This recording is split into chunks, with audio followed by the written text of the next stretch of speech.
Hey everyone, welcome back to The Moment Live. It's your co-host Meredith Lynch. It's March 3rd, which I just learned this. March 3rd is the anniversary of the uh it's now I can't remember. It's like the Anti-Anarchist Immigration Act of 1903 that was signed by Teddy Roosevelt. And I'm working on a project for something else. And I was like, I love knowing these like random dates. Basically, it made it so people who were against the government could not come into the United States, but it also barred people with epilepsy from coming into the United States. So it's like you find these things out and you're just like, wow, that is very strange. Trump On also purpose? Sorry, what was that? I said on purpose, or was that like an unintended consequence? No, on purpose. On purpose. I think that at the time they were really concerned about people coming into the United States and like taking advantage of the system. And I think like one of the thoughts was that like one of the most things that you could take would be that you had epilepsy, like that you couldn't contribute to society. And so anyway, thank you, Teddy Roosevelt, who was very pro-immigration, but only on his own terms and mostly only for white people. So anyway, I feel like Trump sometimes uses these like esoteric laws that he then like repackages and is like, actually, this. And I feel like this is one, like I could totally see him being like the late great Teddy Roosevelt, Right. Anyway, with me, as always, is my co-host, Rebecca Senanez, and I'm so excited. We have a great guest co-host here today. Versha Sharma is a journalist and editor, most recently editor-in-chief of Teen Vogue.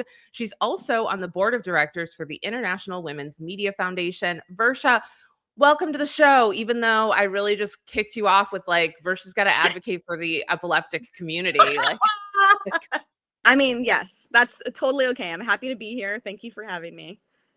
yeah. It's also Women's History Month. So, Yes, happy somebody Women's say History yes. Month. Yes. We have so much that we're going to talk about today. Let's pull up that rundown, you guys. Obviously, we need to talk about US and Israel in the strike in Iran. We're going to talk about why Trump is going to war. What are his goals? What is it good for? And then I have a new obsession, which is I'm going to walk you guys through. This is like this just came out a few hours ago, but Nancy Mace is having an ethics probe. And I think it brings up just as many more questions as it does answers. Yeah. And then I'm so excited that we have Versha here because we want to talk a little bit about legacy media, magazines. I was a huge Teen Vogue fan. And I say was only because a lot of, but anyway, I think that it is, Versha's era of being at Teen Vogue and others really, I think, created like a different piece of media that like 50 years from now, hopefully people will be going to museums and they'll be looking at articles from Teen Vogue that are like, we're just absolutely groundbreaking. So lots to talk about today. Let's get right into it. Rebecca, you've been closely following everything happening with Iran and walking me through pieces of it because in a word, it's confusing. It's super confusing. Okay, I'm going to do my best to sum up what we know and what we don't know. But I feel like part of what, you and I were talking about it yesterday, and you were like, I don't think I understand. And I was like, actually, I think you do. I think that there's just so much that we don't know and so much that's unclear that like nobody could possibly understand. But here's what we do know. On Saturday morning, we woke up and it turns out we were at war with Iran, in cahoots, let's call it, with Israel. It represents a huge escalation in tensions in the Middle East. This has been like a pressure cooker for many, many years. It hit military sites across Iran, but specifically in Tehran. And among the reported outcomes, Iran Supreme Leader Ayatollah Ali Khamenei was killed in the strikes. And so he's been the leader of Iran for, I believe, 37 years. And so you saw, especially here in the United States, the Iranian diaspora was like very, very happy because he has been, torturing his people with an iron fist, and specifically women. We saw the women's uprising maybe 2 springs ago.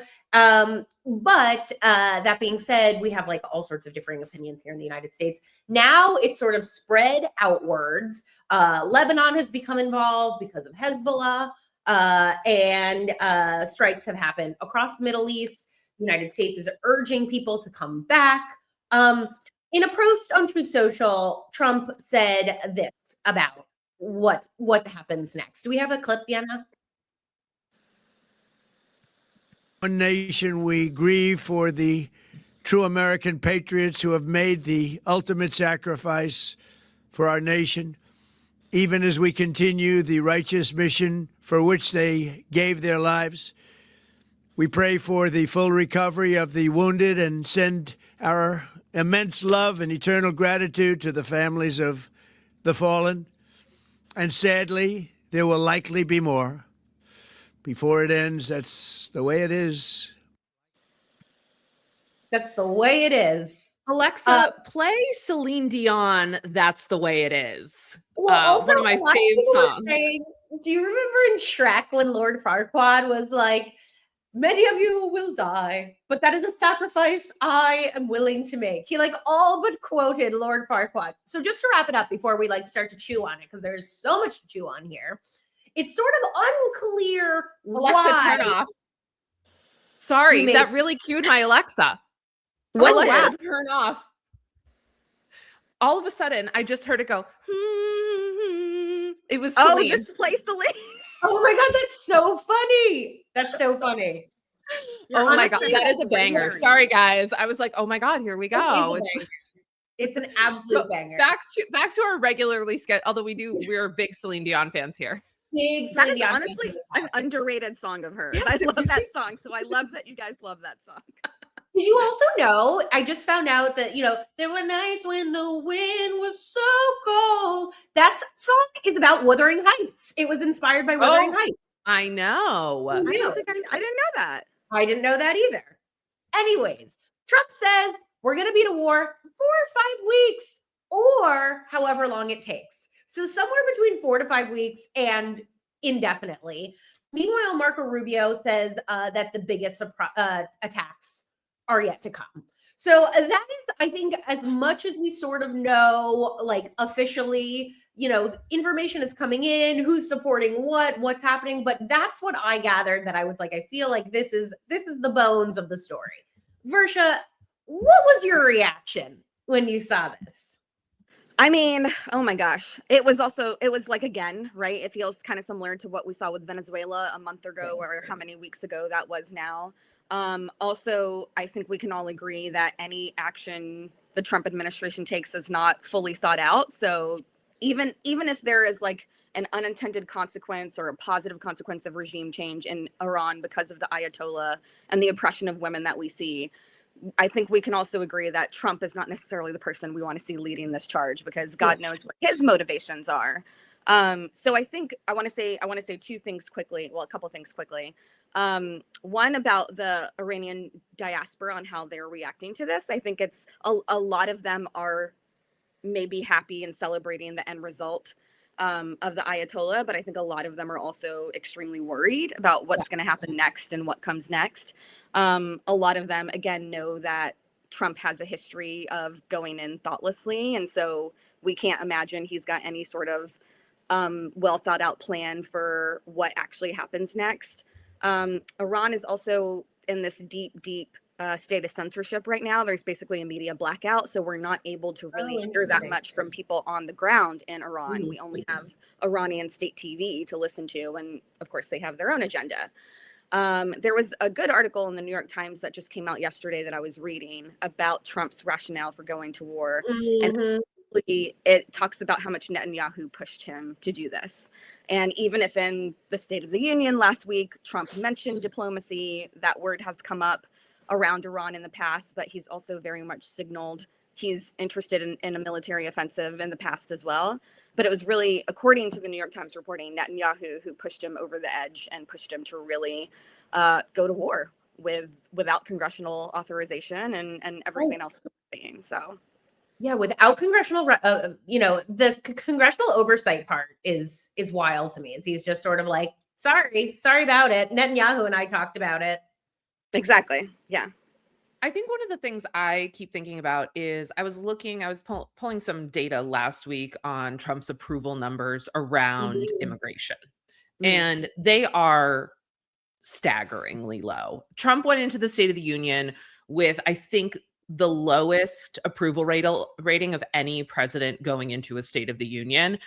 It's also the lowest that his approval rating has been since January 6th. So people don't like him right now. And from just the narcissistic personality that is Donald Trump, he cannot stand to be disliked. And a lot of Republicans are having a problem with how he's handling immigration. So to me, a huge part of this is just Trump wants to see people in the streets waving, because I drove by a couple of the Yeah, celebrations the other day. There were especially just here as in LA, many. there's big Yeah, Iranian. I live really close to where a lot of Iranian people live, and I don't know if they all identify as Iranian or, now that Persian. I'm saying it out, or Persian, but there was a huge celebration happening, right? And there were just as many American flags as there were flags from Iran. So I think what I'm seeing is also Trump needing this ego boost going into the midterms. The midterms are not looking, I'm not just saying that as somebody who skews more leftist.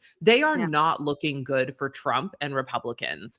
And so Trump needs he needs an ego boost, and he needs a numbers boost. And I also think a huge part of why this happened. I wonder though, like, agreed. And like, I think that part of this, and this is why it's like, oh, this is so confusing. Some of it is like, how could you possibly get into Trump's lizard brain?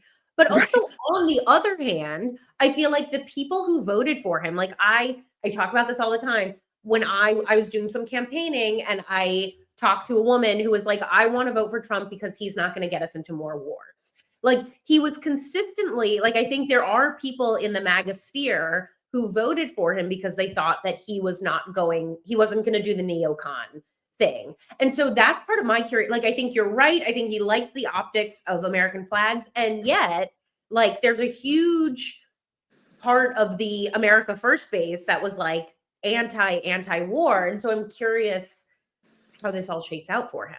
And this was also part of this New York Times reporting, but you can see it elsewhere because Tucker Carlson is being very open about it. He's like one of the biggest splits from Trump on this. Like he did not want Trump to go to war with Iran. He was lobbying Trump himself to avoid this and avoid the consequences of what's going to happen across the region, which, Rebecca, like you were already saying this, like it's already spread, right? It's been mere days, and it's already spread. And what is already such a challenging region. So it's interesting to see how this is going to divide the MAGA base as well, exactly for the reasons that you said. I think many of them are anti-war, or at least didn't think that Trump would be dragging us into these conflicts or regime change in Venezuela and Iran. And he was supposed to focus on domestic issues and the economy, but that's 100% not what he's doing. So I understand why a lot of them would be angry about this. And he's just sort of like hopping from it's like Venezuela. Did you even finish what was on your plate before you went? Exactly. It's like when I start a new hobby. My husband's like, what happened to when you were needle pointing? I'm like, I'm horseback riding now. Okay.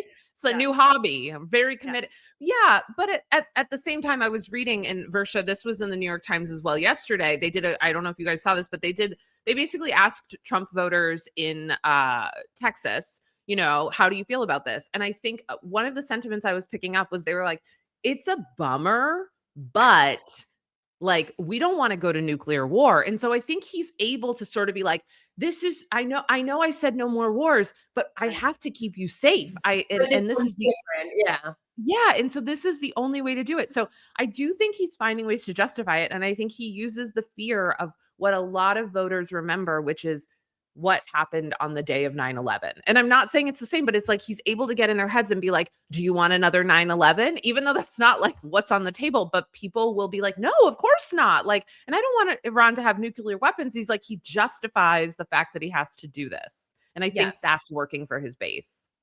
Yeah. By the way, everybody has been saying, Iran is on the verge of having nuclear weapons for like over a decade.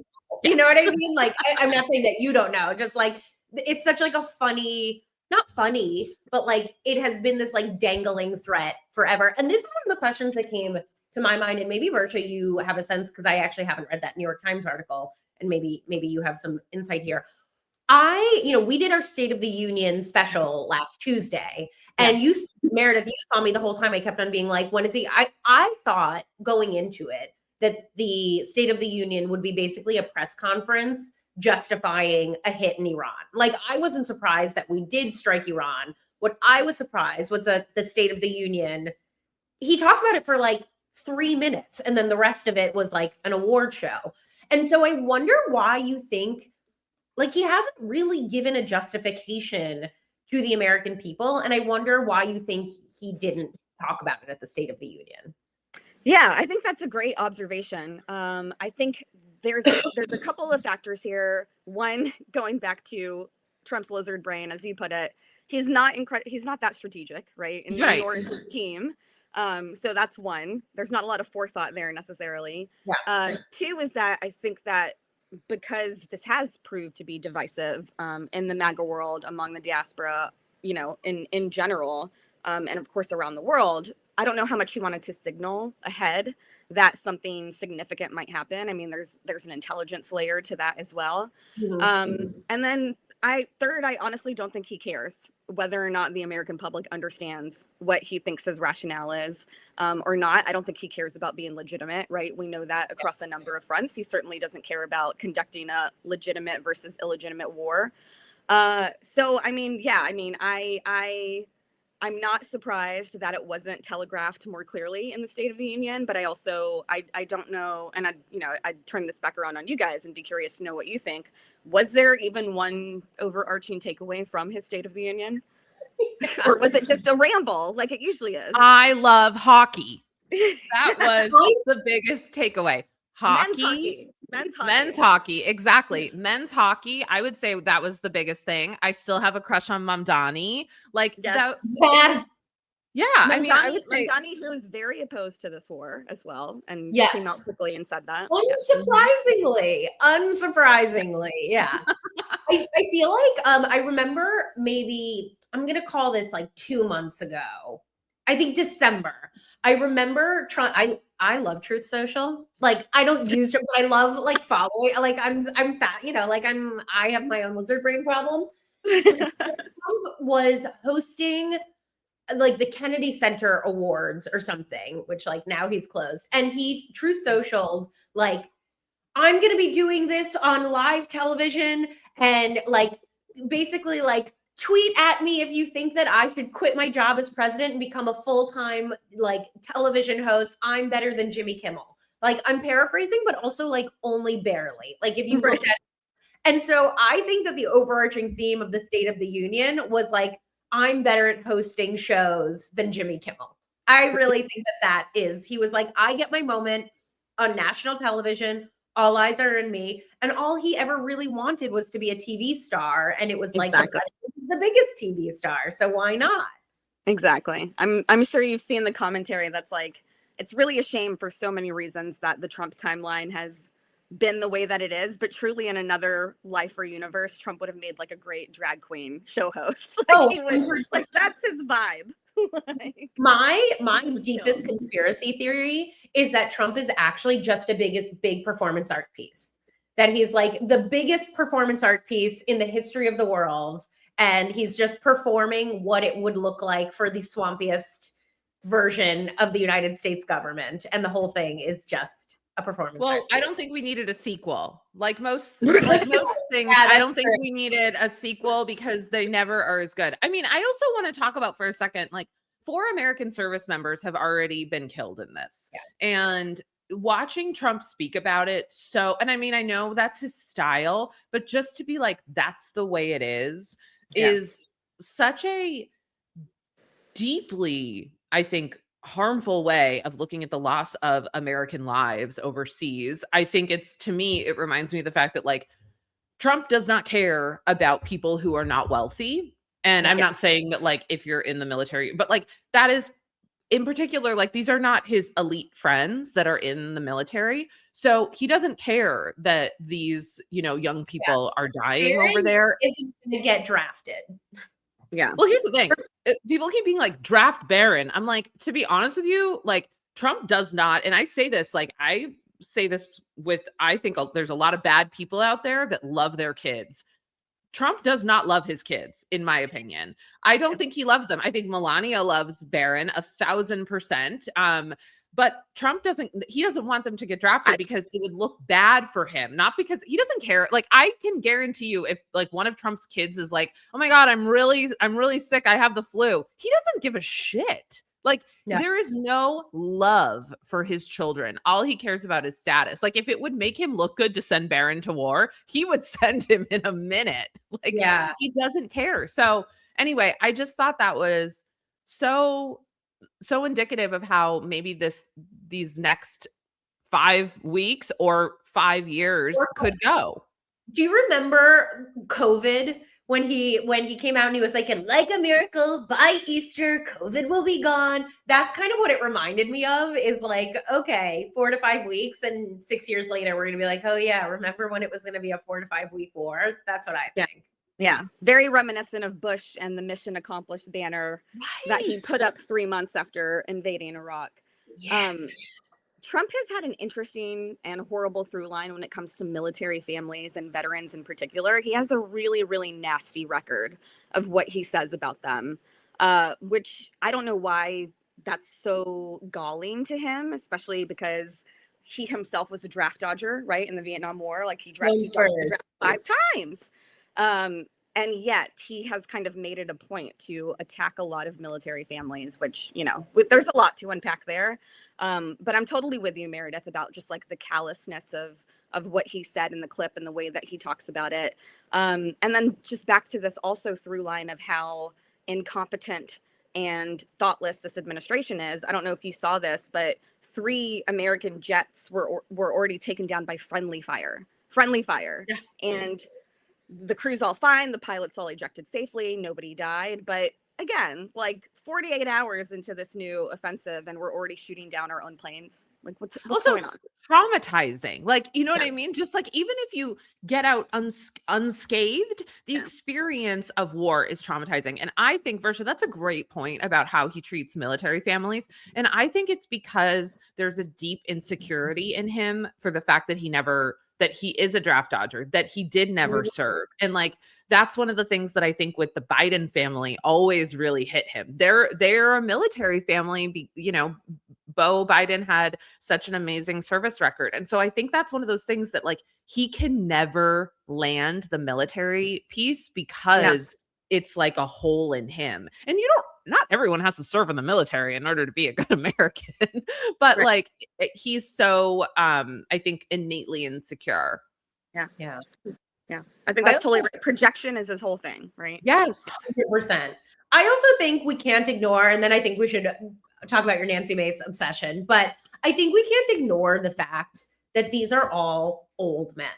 I think that they are, like, I think some of this is a death rattle. I think it's like, you know, historically, the great presidents always have a war, you know, like FDR had a war, Abraham Lincoln had a war. And I think some of this is as simple as like Netanyahu probably going to Trump and being like, if you had a war, you'd be a great they'd probably put a monument up to you. You know, like, I do sometimes see Vladimir Putin, Netanyahu, Trump. Like, I sometimes look at this and I'm like, these are just men who are afraid that death is coming for them. And it is coming for them at some point, you know? Yeah. I mean, it's coming for all of us. That's the reality, right? I mean, I know, but I don't need a war to, you know what I mean? Like, I think that's the difference. I do, depending on the day. I called my husband in the room the other night. I told you this. I was like, hey, come in here. And he was like, yeah, what's up? I'm like, I'm scared of dying. He was like, oh, okay. He's like, where's this coming from? Like, I don't know, just laying in bed thinking about it. He was like, okay, I think you should pull out a book. I was like, fair enough. I'm scared of dying and more afraid of aging, which says so many wrong, terrible things about our culture. You know? I'm scared of both. Yeah, fair enough. 18 is a privilege, guys. It's a privilege. 18 is a privilege. I know. Yes, it is. And so Sound is more being alive. enthusiastic. And Yet, so is being alive in the time of Botox. I brought this Nancy Mace story to the group earlier today, and I am obsessed with this because I feel like drama follows Nancy Grace in a way that like sometimes is brought upon herself, and sometimes I think that she is a little bit of like somebody who is used to be the face of certain things. And I have to talk about this because there is a probe that is happening into improper reimbursements for Nancy Mace's cost of living expenses in DC. And what I think is really interesting about this is a couple things. First of all, for a very long time, they have debated if they want to give members of Congress some like allocation of funds to use towards their housing. And because if you are in Congress, you have to maintain 2 residencies, which is very expensive. And, you know, the salary is like $174,000 a year for a representative, which I know feels like a lot, folks. But the cast of Teen Mom makes $500,000 a season. Okay. And when I found that out, I was like, I should have stayed pregnant in high school. You guys, that's actually from my act. Okay. I had to use it. I had to use it. I usually tell it about Trump. But it always kills. And but anyway, so they only make that, and you have to maintain 2 residencies, and for a lot of them that means like one that's totally across the country, etc. So now Congress has this, you know, they can use some money. And now, according to Nancy Mace's ex-fiance, she misappropriated $9,000 of those funds. So there is an investigation happening. And she's coming out and saying this is a witch hunt. She's coming out and saying this is because the ethics oversight committee person, you know, just wants to go after me, and saying really horrible things about him, including like Islamophobic things. Also accused of beating women is like a huge stretch because your girl, I did the deep dive, and like, he's not really like, he got into a bar altercation in 2017 where he was accused of verbally assaulting women, which like verbally assaulting is not the same as beating. It's just not, it's not. And then also the DUI thing. I mean, yeah, you know, this is what I would say. It looks like, Omar Ashwami might have a little booze problem. But that's kind of Pete Hegseth who's running a war. That's what I mean. That's neither here nor there, right? Like that's a whole other issue. I also think that when you come into a statement like using somebody's religion or ethnicity against, you know what I mean? Like it's just like everything from that point, my eyes glaze over. You know, I'm like the DUI, Islam loving. It's like, right. You mean he's Muslim? Like, you mean he's allowed, you know, like, okay. Great. You delete all that. And I'm not saying but like, just lead with the DUI. Cause that's your best point, Nancy. But also it has nothing to do with you misappropriating $9,000. So anyway, I want to put this out to the group because here's a hot take. What's $9,000 in fraud? I mean, with the fraud happening everywhere. What is it? It's not that much money. And how can she be the only one who's misappropriated some of these housing funds? I just don't know that $9,000 is that big of a deal. I mean, I would love $9,000. Okay, so I don't know about, I mean, I agree. I saw this story and I was like, $9,000. On the other hand, I'm like, wait a minute, that's my tax dollars. And I'm pissed off about just about everything right now. But what I do think is interesting about this story is like, I do think that like, because again, $174,000 for an individual who's, you know, is a good, healthy salary. But if you are going back and forth across the country and have to maintain 2 living places, like I actually do think that precludes certain people from running for office. It precludes young people from running for office, people who are not generationally wealthy. And so then of course you end up with people who have more money going into it. And so I think like overall, this is a good thing, but like interesting that there's bumps in the road immediately as it relates to Nancy Mace, who's like the messiest girl in the whole wide world. She also seems like deeply traumatized. Like a lot of her, like, because she came out and talked about sexual assaults and then tied it to her transphobia. Like, she does a lot of things where it's like she takes one thing that is clearly from her own traumatized experience and then applies it in really like twisted ways that makes me unsympathetic to her. But, Nancy Mace strikes again. What do you think, Versha?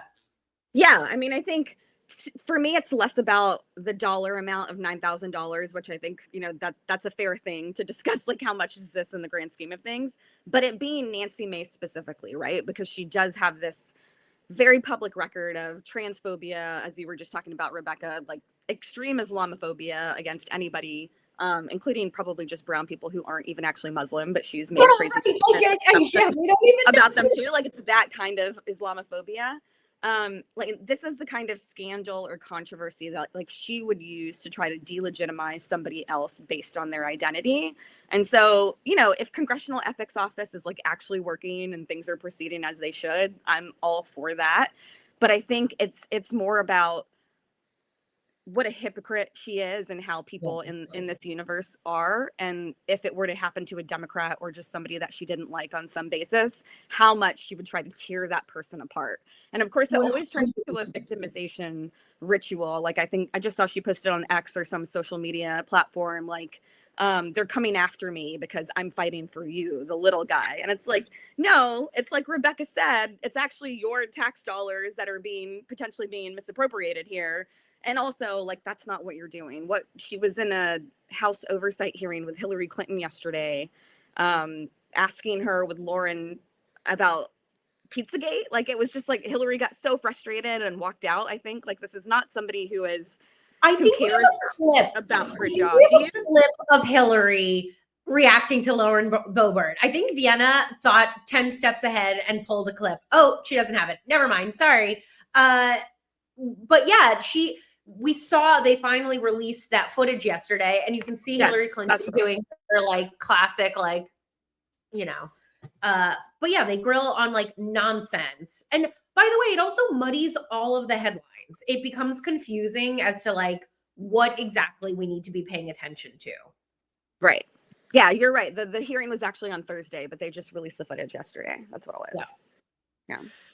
Yeah, I mean, I think you guys make a good point. It's like, it also is like, oh, of course it's Nancy Mace, right? And I don't want my tax dollars misappropriated. And that's like one of the things about, my thoughts about the war in Iran. Like, I've been hearing a lot of people say, like, you have to support this, even if you don't agree with Trump. And it's like, yeah, I mean, I don't really want my tax dollars going to wars in general. And that's like just, I also think it's like, I would love to talk to somebody who's like hardcore anti-war right now. Like former Representative Barbara Lee is a really interesting person who like I think she's the mayor of Oakland now, but she's long been anti-war. And so I think it's really interesting right now because it's like, there is this I saw on TikTok yesterday, so who knows how, but like there is sort of this growing sentiment of people not paying their 2025 taxes because of the ways in which they're being used.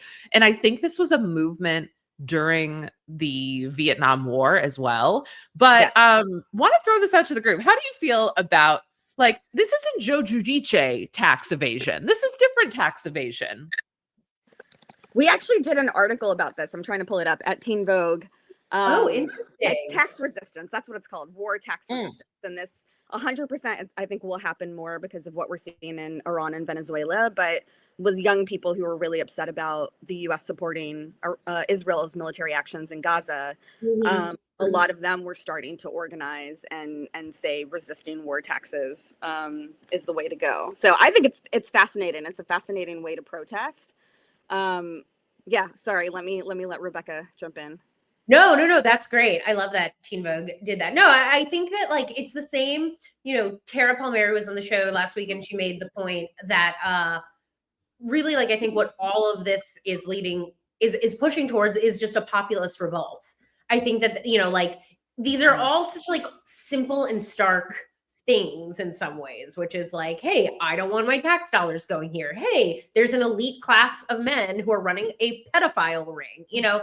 And I think I just think it's tipping further and further into that. And I think people are exhausted. And I think people are angry. And I think part of what is great about the internet and terrible about the internet, or I'm going to say terrible, is there is no nuance. You know what I mean? Like, we don't do nuance on the internet. And so people are just sort of like, I unilaterally do not support this and do not want to pay for this. And in that way, that's good. And then there's other ways in which I'm like, that flattens the conversation. I want to be able to like pick where my tax dollars go. Like how when I make a donation to my college, I can be like, and by the way, I always say, use it wherever it's most needed. So who knows what I would pick, but I feel like if people could pick where they send their taxes, it would be really interesting to see what the American public wants to fund, because I think there are people who'd be like, yes, I can't wait to fund the war in Iran. And I would be like, I don't want to fund Nancy Mace's Washington, D.C. Petitier. Like, exactly. I've said this forever. I've always thought that a portion of your taxes just have to go to whatever they say, and then the rest you get to pick a bunch of buckets. But then a friend of mine who works in education nonprofits made the point that then school districts year to year wouldn't know what their budget was going to be for the next year. And so to that end, I'm like, yeah, that's right. Like the way school budgets work now is they know how much money is going to come in based off of what percentage. Listen, not every idea is a good idea. I had an idea about adding 2 additional goals to U.S. soccer. I thought people in the U.S., soccer has never taken off the way that it should. And that's because we are a country that's fueled by high scoring. We like a high scoring game. So what if we added 2 additional goals to every soccer game? Actual goals on the pitch? Yeah. So we got 4 goals. Everybody's got 2 goals, and they count for less maybe, but you still hit them more? No, they're going to count for the same amount, Rebecca. And this is an interesting idea. I think we should try it out. I mean, if FIFA's giving out world peace prizes at this point, why not just add 2 more goals? If they're taking pitches. My husband, who's worked in sports for years, who I always throw, I'm always like, oh, for the NFL Pro Bowl role, what if instead of bringing in the best players, we made the best coaches play each other, which is always these old men. I was like, wouldn't that be fun? And he's like, that's dangerous. And I'm like, I know. But when I pitched my idea for 2 additional goals, he was like, it's not the worst idea. Okay. Yeah, I think it would be fun to watch, honestly. I agree. I am a soccer fan. I feel like it's also not that popular here because of American football. But you're totally right. It is a very low scoring game. It's very America. Yeah. Yeah. Speaking of, I don't know how I'm going to transition to this story. I'm just going to do it, which is we have Versha Sharma here, who is an icon in the glossy mag world. And right now, everybody is obsessed with 90s culture because of the JFK Carolyn Bessette show. The aesthetic is all over the place. And I feel like part of that era, I was just saying this the other day, I was like, how much of my personality and drive to be in legacy media was a genuine innate love, and how much of it was that every leading rom-com character between 1997 and 2004 was a journalist working at a glossy magazine. I know. I love it. I love it. They raised us. They raised us.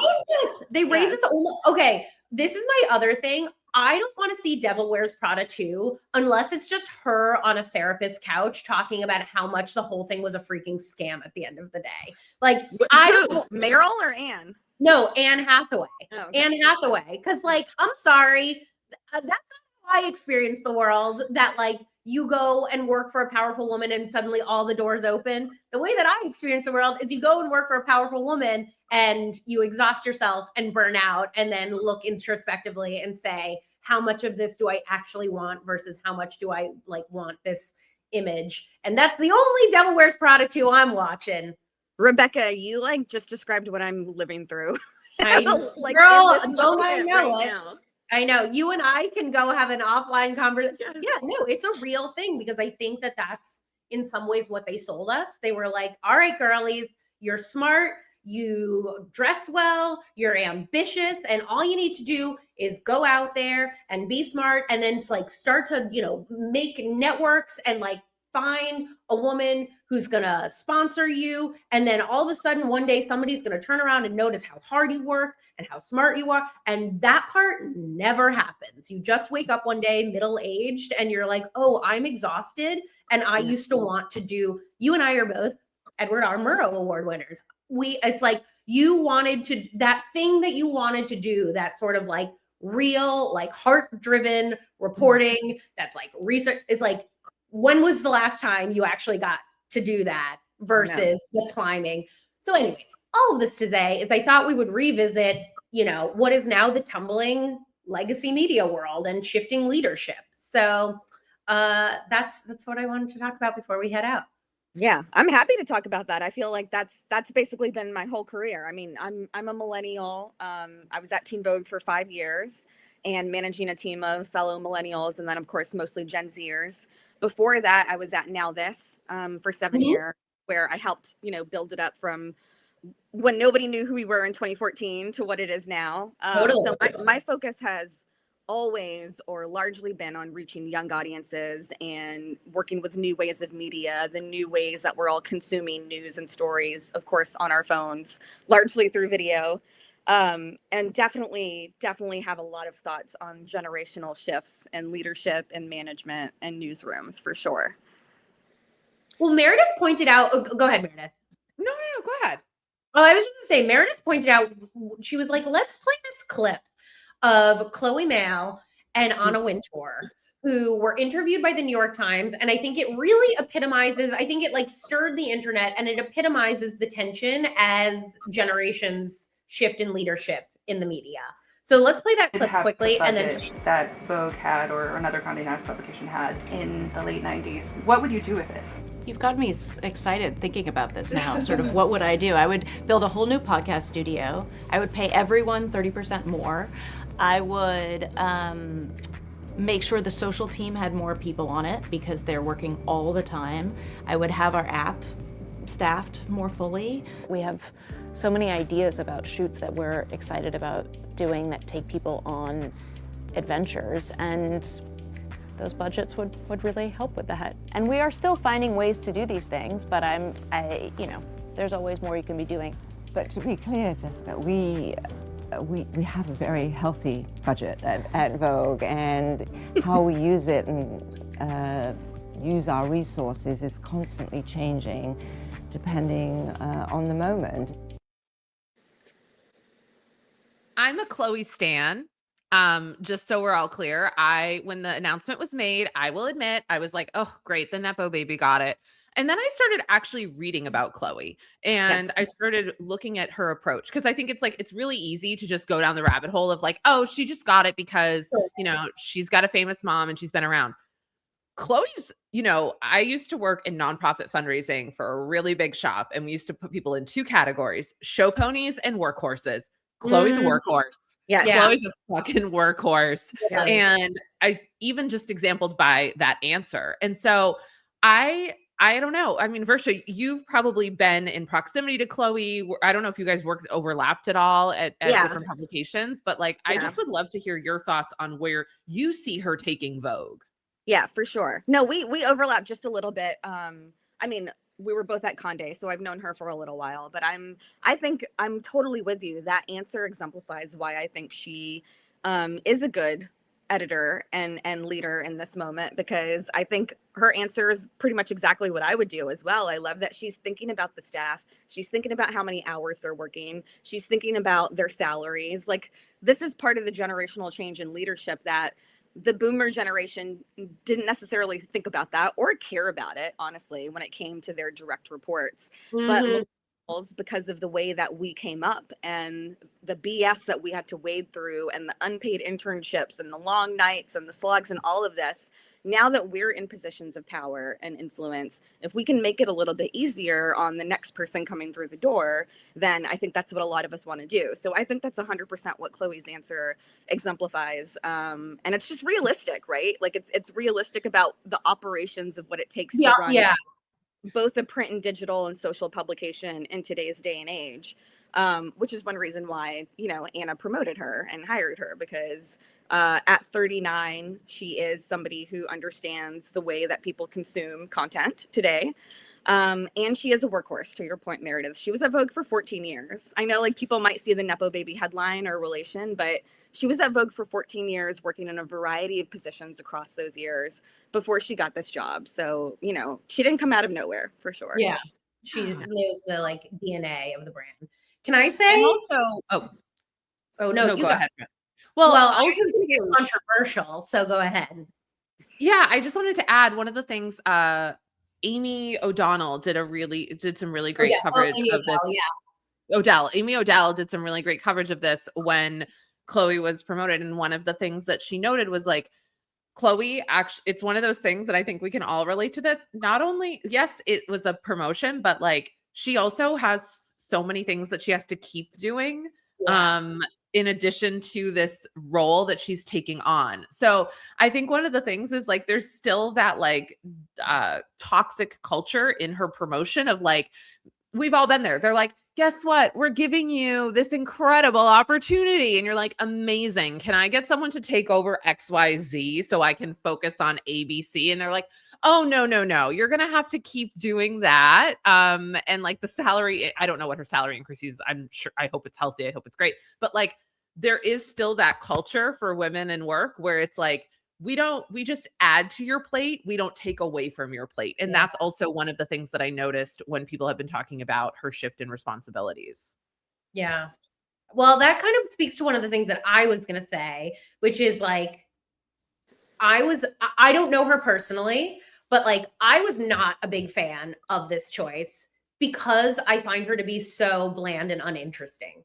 I think she's sort of a devoid of fashion, in my opinion, as somebody who loves Vogue. And it's said to me that Anna Wintour is still running the world. She picked somebody who is a workhorse, who isn't going to come and bring massive aesthetic decisions and changes, who is going to be a little bit of a puppet. That's just my opinion from the outside, is she almost has this Queen Elizabeth feeling to me, young Queen Elizabeth. When they did her photo shoot, Chloé Malle, her announcement photo shoot, she had a very sort of ethereal, she was wearing a lot of light blue. It looked very Queen Elizabeth, unassuming queen. And seeing this, I felt Anna Wintour is still pulling a lot of the strings in a way that perhaps we don't see. But the other thing that I was going to say is, I think, to Versha's point about the generations of women and how millennials,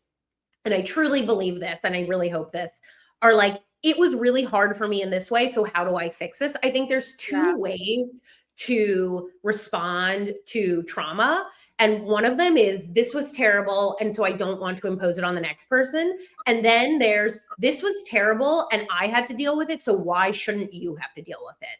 And I have found that the generation just above us, that's been my experience a lot, is they were the first women to fully be able to integrate into the workplace. And they were well, there was nobody here to lift me up, so why shouldn't you have to work just as hard? And I feel that's an intergenerational push and pull that we see in leadership. So those are my two controversial opinions. Yeah, I think you're 100% right about the generational part of it. And this is something that even millennial managers run into with Gen Z sometimes, because you might hear this, maybe you guys have discussed this before, there may sometimes be griping about a sense of entitlement for younger people coming into the workforce who are asking for promotions and raises every single year. And you're that's not how it works, or at least that's not how it worked when we were in our 20s and coming up. Right. But I think that's 100% right. It's something that we have to grapple with, which is, how do we make it better for the next generation so they don't have to put up with all the toxic workplace BS that we had to put up with? But how can we also prioritize actual work and quality of work and merit as well? Because that's important too. I feel like that's like, not to get like woo, but like that's the internal work. Like this is what I was talking about. Is like I spend a lot of time now thinking about like what part of my career and ambition was about like ego and wanting to like fit an image and like get these things, and what part of it was really a love of craft and a curiosity and like a drive for truth. And like I think in order to have better, healthier workplaces, especially in media, we have like leaders really have to know that answer for themselves. I have a very specific question that's a little, I mean, it's related, but Versha, I need to know, like, what was your first favorite teen-ish magazine? Ooh, good question. I mean, it was YM. Did you guys read YM? Yeah. Oh my God, yeah, it's how I found out about pap smears. I was like, well, there you go. I guess I'm Wow. gonna have to do that. That's the thing. It's teen magazines, so you're giving real information, you know? So I had an older sister. She's 4.5 years older than me, and I would like sneak and read her mags because, of course, my parents and she didn't want me to read her magazines. But that's definitely like the earliest memory that I have. What was the section that they had for like embarrassing stories that happened to you? Like that was always Yes, the addictive sections to read. 100%. I know. In hindsight, I'm like, I feel like some of those were fan fiction. Like I'm remembering some of them. Like, we didn't have the internet the same way we do today. We needed an outlet for fan fiction. That's right. It was the OG Reddit. Like yes. That's Rebecca, so do true. you remember your first like teen magazine that you loved? J14. Yes. J14. Oh, so like that was a lot of like posters and stuff. That was like my early, like it was like I really was 14. Like that was like my preteen, and it was like In Sync and JTT and J14. What about you? I'm an In Sync girl through and through. Oh, through and through. Same. Through and through.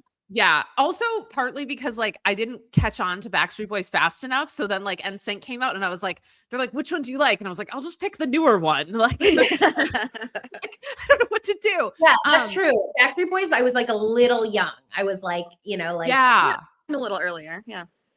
I think for me, I remember my cousin and I went on vacation and my mom and my aunt let us get a teen magazine. Remember Teen? That was an actual magazine. It was called Teen Magazine.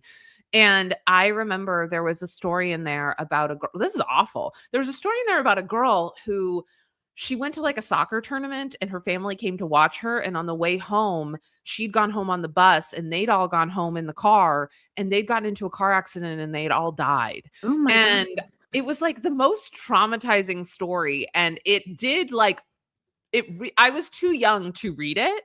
Yeah. Because like for the next like 4 years, anytime my mom or dad was running like 2 minutes late, I was like, well, it's over now. Oh, like, God. I'm on my own.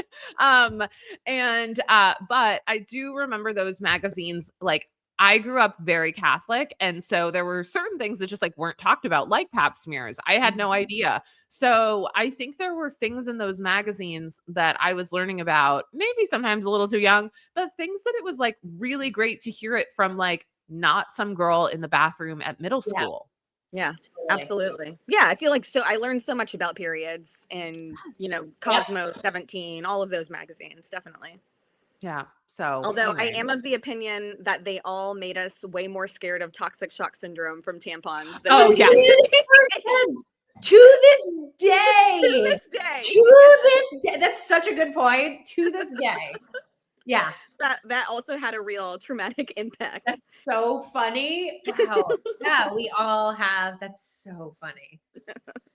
All right, before we get out of here, Versha, what's having a moment for you? What's having a moment for you out in the world? This is not a surprising answer. I don't know if you guys have already discussed this, but I am one of the many people obsessed with a heated rivalry. Ooh. Have you guys talked about this yet? No. Oh my God, I'm so obsessed. The show's fantastic. The books are fantastic. It's bringing me a lot of joy. I actually got to host a dinner for Rachel Reed, the author of the books, a couple days ago here in New York. It was so special. Like we brought the show creator, Jacob Tierney was there. Hudson Williams, who's one of the stars, showed up to support her. It's it's such a lovely community and crew, and I think the show is so beautiful, and of course about romance. And I'm also very into the new season of Bridgerton, if you're watching that as well. So it's the romance shows that are taking over my life right now and bringing me joy. I love a romance show. I know. Yeah. Well, What about Rebecca, you? what's having a moment for you, Rebecca? I don't know if this is a moment exactly, but what's fascinating me is the internet's obsession with the idea that Jim Carrey has been cloned. I feel so bad for Jim Carrey. I don't know. Don't. Like, it is. Don't. No, okay. Meredith we'll says talk no. about it later. Okay. Interesting. Right. Okay. So if you missed it, which obviously these ladies didn't, but just in case you're watching and you missed it, Jim Carrey showed up at an award show in France. And like the way that I view this is he had an upper blepharoplasty and a facelift and some filler. Like he clearly had work done, but he looks creepy. Like it's not good work.